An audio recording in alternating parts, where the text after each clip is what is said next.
på. Tak lige. Vi er nogle meget nyheder her i dag på TV4, men det er 5 år. Det er meget mærkeligt. Vi ved endnu ikke helt, hvad der er sket, men prøv at følge med. Tak lige. Goddag, jeg er Erik Jensen. Jeg rapporterer i dag, fordi vi har fået nogle meget mærkelige videoklip til ind. Og dem skal vi så kigge på nu. Ja, Meget mærkeligt. lad os se det første. Ja, meget mærkeligt.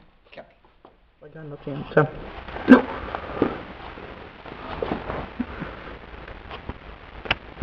Meget frustrerende. Ja, meget. Skal vi prøve at se det igen? Det gør vi.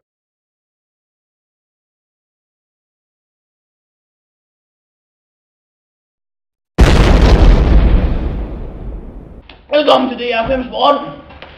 Og Claus Erik, hvad kan du fortælle i dag? Claus Erik, det er dig. Mesterskabet i vandbruget blev så lavet af. Ja, hvad er det egentlig, det så det? Jamen, det endte jo med, at vores holdspiller Claus Erik, han skulle desværre bolden i nosserne på målmanden. Det gik ikke særlig godt. Nu er det aflyst kampen.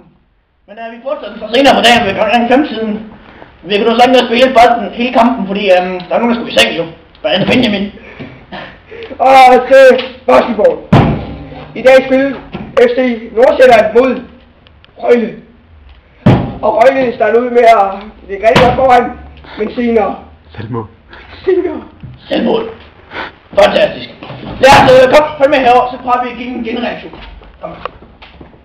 Som du nok kan se, så har vi spilleren her. Meget høj menneske med en bold i hånden. Det er en bold. Kan du se det? Han er for Røgle. Det er bolden. Og det er altså Røgle-spilleren, for han er skilleret. Skal bare ærligt under. Og så har vi kurven her. Problemet er, det er deres kurv. Han kaster bolden. Den rammer hendes.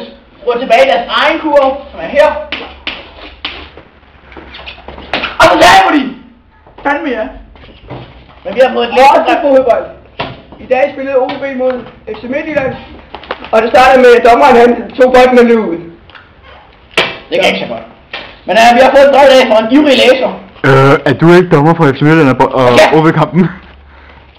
Og han skriver: Kære Knud, jeg synes du er et meget dejligt menneske, og jeg elsker dig virkelig højt. Hilsen Knud, jeg mener Lise. Mange tak, Lise. Han smatter. Det var så let.